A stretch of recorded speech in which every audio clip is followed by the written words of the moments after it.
Hi guys, good morning. आजचा दिवस थोडा वेगळा होता कारण आम्ही आज बँड्राला जात होतो शॉपिंग करण्यासाठी आणि आम्हाला भरपूर टायमापासून शॉपिंग करायची होती बट आम्हाला वेळच मिळत नव्हता. सो म्हटलं की आज आपण फायनली जाऊयात. सो सगळ्यात पहिले आम्ही पोह्यांचा मस्त नाश्ता केला आणि मग फ्रेश वगैरे होऊन आम्ही निघालो जाण्यासाठी. फायनली आम्ही बांद्राला पोचलो आणि तिकडे इतके मस्त ट्रेंडी कलेक्शनवाले टॉप असतात आणि फक्त टॉपच नाही तर इकडे तुमची कंप्लीट शॉपिंग होईल. जीन्सपासनं तर ॲक्सेसरीज, फुटवेअर, इथला वन पीस कलेक्शन तर खूप मस्त आहे आणि ट्रेडिशनल वेअरसुद्धा खूप सुंदर आहे इकडचा. आणि इकडचे टॉपसुद्धा एकदम न्यू ट्रेंडी कलेक्शनवाले असतात. सो आम्हाला पण टॉप घ्यायचेच होते. मग थोडीफार शॉपिंग वगैरे केली आणि मला बॅग्ससुद्धा पाहिजे होत्या. सो मग मी बॅग्स बघायला गेली पण मला हवी तशी भेटलीच नाही आणि शॉपिंग करून मग आम्ही थकलो आणि भूकसुद्धा लागली होती. सो तिकडेच बर्गर किंगमध्ये आम्ही बर्गर आणि चिकन नगेट्स घेतले आणि मग थोडा नाश्ता वगैरे करून आम्ही परत मार्केटमध्ये आलो.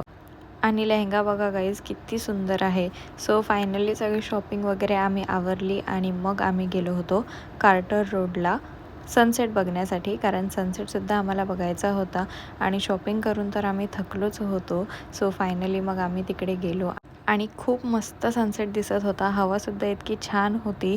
मग आम्ही बराच वेळ तिकडे बसून सनसेट एन्जॉय केला आणि मस्तपैकी रिलॅक्स केलं. आणि इकडे माझा भाऊ वेगवेगळ्या पॅटर्न्सचे शेल जमा करत होता आणि त्याला असं कलेक्शन करायला खूप जास्त आवडतं.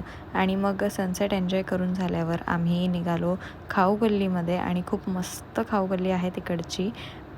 मग तिथेच आम्ही एका रेस्टॉरंटमध्ये गेलो आणि आम्ही ऑर्डर केली होती जाफरान बिर्याणी आणि खरंच ही बिर्याणी मी फर्स्ट टाईम ट्राय केली आणि इतकी मस्त होती की ह्यापुढे आता माझी नेक्स्ट ऑर्डर जाफरान बिर्याणीसाठीच असणार आहे. फूड वगैरे एन्जॉय करून मग आम्ही निघालो घरी येण्यासाठी. तसं तर आम्हाला CSTला सुद्धा जायचं होतं बट बांद्रालाच इतकी शॉपिंग झाली की मग आम्ही CSTचा प्लॅन कॅन्सलच केला. आणि शॉपिंग करून झाल्यानंतरची हॅपीनेस खरंच खूप वेगळी असते.